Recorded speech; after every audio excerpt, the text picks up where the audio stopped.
عبادتوں کی طرح ایک بڑی غلطی اس عبادت میں بھی کیا چل رہی ہے؟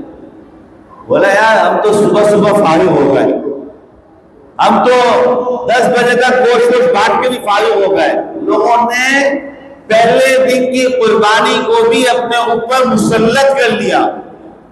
آپ یاد رکھیے عبادت جتنی بھی ہیں ان میں سکون اور اطمینان ہے، ان میں محبت اور خشوع و خضوع ہے.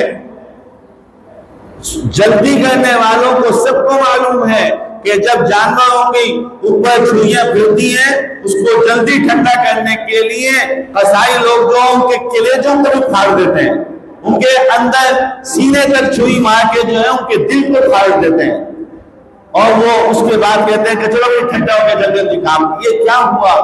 ہمیں عبادت کی تمیز ختم ہو گئی. ہمیں عبادت کی، آپ دیکھیں نماز کتنی فضیلت. میں دو عبادتوں کو اس لیے ملا کے پیش کرتا ہوں بات سمجھ میں آئے. نماز کتنی اہم چیز ہے، کتنی. اور آپ یہ سوچیں کہ ایک نماز وہ ہو جو رسول اللہ پڑھا رہے تھے، پیغمبر کائنات نماز پڑھا رہے، نماز کی رکعت پوری ہونے والی ہے، ایک صحابی آ رہے ہیں اور وہ دکھا رہے رسول اللہ کی امامت کی رکعت نکل نہ جائے، وہ بھاگے دوڑے اور جلدی سے آ کے رکوع میں مل گئے. رسول اللہ نے وہ محسوس ہو گیا، مسجد کے اندر ان کے قدموں کی آہٹ سے پتہ چل گیا کہ وہ اس طریقے سے بھاگا آیا ہے. رسول اللہ نے نماز کے بعد پوچھا کہ کون بھاگا نماز کے لیے؟ ایک وہ صحابی نے کہا یا رسول اللہ میں بھاگا. فرمایا کیوں؟ کہا ان صحابی نے کہا یا رسول اللہ اس لالچ میں کہ آپ کے ساتھ رکعت مل جائے. اللہ کے رسول نے فرمایا عبادت کے لیے اطمینان اور یکسوئی ضروری ہے، عبادت کے لیے بھاگ کے آنا ضروری نہیں ہے. جلد بازی منع کر دیا. عبادت رب کو دکھانے گیا ہے. آپ اس کو تھوڑی دیر کے لیے ذرا سوچیں کہ اگر کسی سرکاری دفتر میں آپ نے جانا ہے، کسی کمپنی میں انٹرویو دینے کے لیے آپ نے جانا ہے، اور آپ اس کے انٹرویو میں اس کے آنر کا جا کے دروازے بھی زور سے اگر کھولتے ہیں تو آپ بدتمیز شمار ہو جاتے. بولے یار آنے کی تمیز نہیں، سکون سے نہیں آ سکتے، طریقے سے نہیں آ سکتے. آپ کس طریقے سے آ گئے؟ ایک دم منہ کھول کے سیدھے سیدھے آپ بھاگے بھاگ.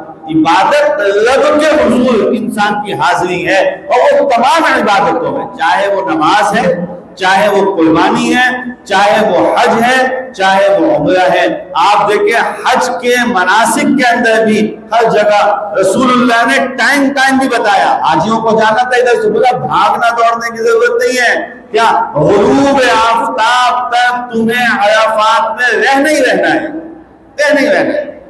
اگر غروب ہونے کے بعد نکلنا، لاکھوں کا مجمع سارا ایک جگہ رکا ہوا ہے، کوئی بیٹھا کوئی کھڑا، کوئی اوپر کوئی نیچے، کوئی کہاں کوئی کہاں، ہر ایک نے ہاتھ اٹھائے. ادھر غروب آفتاب کا وقت ہے، لوگوں نے ہاتھ اٹھا کے کھڑے ہوئے دعائیں مانگ رہے. اللہ یہ دن ختم ہو گئے، اللہ یہ کیا منظر ہے، اللہ زندگی کو بار بار یہ منظر عطا کرنا. وہ دعائیں چل رہی. بولا سکون سے اطمینان سے غروب ہونے کے بعد جانا، اور غروب ہونے کے بعد جانے کا حکم دے گئے. اب بولا راستے میں نماز پڑھنے کی ضرورت نہیں ہے، سکون سے مزدلفہ پہنچ کے مغرب اور عشاء دونوں پڑھنا، سکون سے پڑھنا، کوئی جلد بازی نہیں ہے.